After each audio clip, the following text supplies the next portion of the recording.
আমাদের বাংলাদেশ কৃষি প্রধান দেশ, আর এসব কৃষি পণ্য রক্ষায় অন্যতম ভূমিকা রাখছে হিমাগারগুলো। তাই কৃষি পণ্য রক্ষণাবেক্ষণ এর জন্য হিমাগারগুলোর প্রয়োজনীয়তা ও ভূমিকা অতি গুরুত্বপূর্ণ। প্রতিটি হিমাগার খেলাপি ঋণে ঋণগ্রস্ত।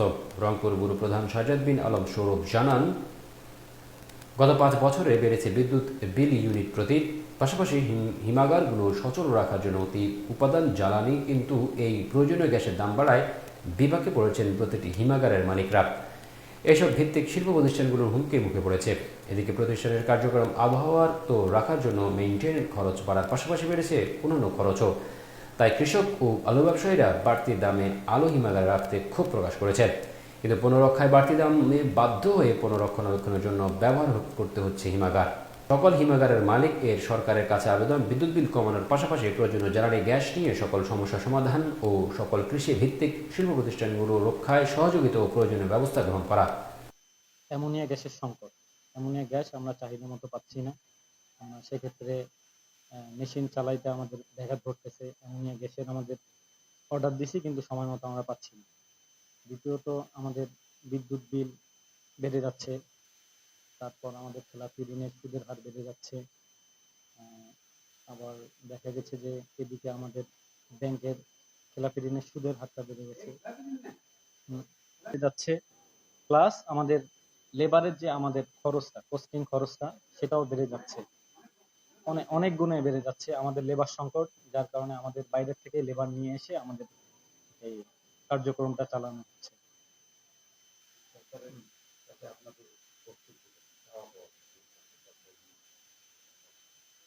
জি, এই সরকারি আমাদের চাওয়া পাওয়া, আমাদের যেন অ্যামোনিয়া গ্যাসের যেন আমাদের চাহিদা চাহিদা যেন পূরণ করে, আমরা মেশিন ঠিকঠাক মতো চালাইতে পারি। বিদ্যুৎ বিল যেমন লোডশেডিং চলতেছে, আমরা বিদ্যুৎটা আমরা পাচ্ছি না। বিদ্যুৎটা, হ্যাঁ, আমাদের তেলের দাম বৃদ্ধির কারণে তেলও আমাদের বড় জেনারেটর চলতেছে, এই জন্য তেলও আমাদের জেনারেটরও চালাইতে হচ্ছে। আর সর্বোপরি লেবার ক্রাইসিসের কারণে লেবারও ক্রাইসিস।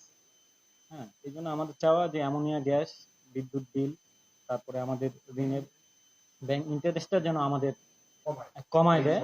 এই সরকারের কাছে আমাদের এটাই আর কি বিনীত আবেদন করছি, যেন আমরা চাষিদের আর কি চাহিদা পূরণ করতে পারি। বিদ্যুৎ না, আমরা পুরো জ্বালানি খাত নিয়েই সমস্যা ভুগতেছি। আমার 1 ড্রাম কম্প্রেসার অয়েল কিনতে হয় 1,00,000 টাকা দিয়ে, 200 লিটার থাকে। একটা অ্যামোনিয়া গ্যাসের সিলিন্ডার কিনতে হয় 10,000-12,000 টাকা দিয়ে, 50 কেজি গ্যাস। বিদ্যুৎ বিল আমার এভারেজে 15 টাকা পার ইউনিট। মাসে আমার বিল আসে 20 থেকে 25 লাখ টাকা, যেটা আমরা 5 বছর আগে দিছি 7 টাকা ইউনিট। 5 বছরে ওটা হয়ে গেছে 15 টাকা ইউনিট। আমরা তো 5 বছরের ভাড়া তো দ্বিগুণ করিনি।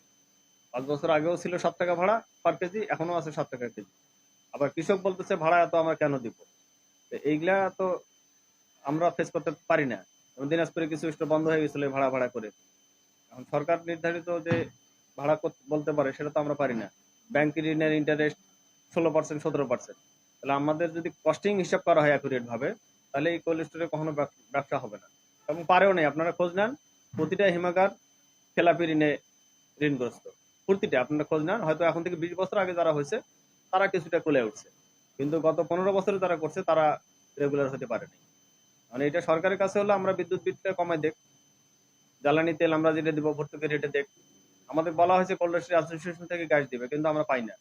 ওই গ্যাসের আশায় থাকলে আমার মেশিন চলবে না। আজকে যদি আবেদন করি, 2 মাস পরে আমার বরাদ্দ হবে, আমার লাগবে 30টা, দিবে 10টা। এই 2 মাস তো আমার মেশিন বসে থাকবে না। 7 দিন না চালালে মানুষের আলু পচে যাবে। এগুলো তো আছে। এটা তো 5-7 টাকা প্রতি ইউনিট, 5-7 টাকা। যেগুলো আপনাদেরকে বললাম, এটা আপনাদের মাধ্যমেই আমি বর্তমান প্রেক্ষাপটে বা বর্তমান সরকার, ইন্টেরিয়ার গভর্নমেন্ট যারা আছে, তাদের মাননীয় উপদেষ্টা মহোদয়গণের দৃষ্টি আকর্ষণ করছি। তারা কৃষিভিত্তিক এই শিল্প প্রতিষ্ঠানের দিকে সুনজর দিবেন, এবং আমরা যে দাবিগুলো উত্থাপন করছি এগুলো সুবিবেচনা নিয়ে প্রয়োজনীয় ব্যবস্থা গ্রহণ করবেন বলে আমি আশাবাদ ব্যক্ত করছি।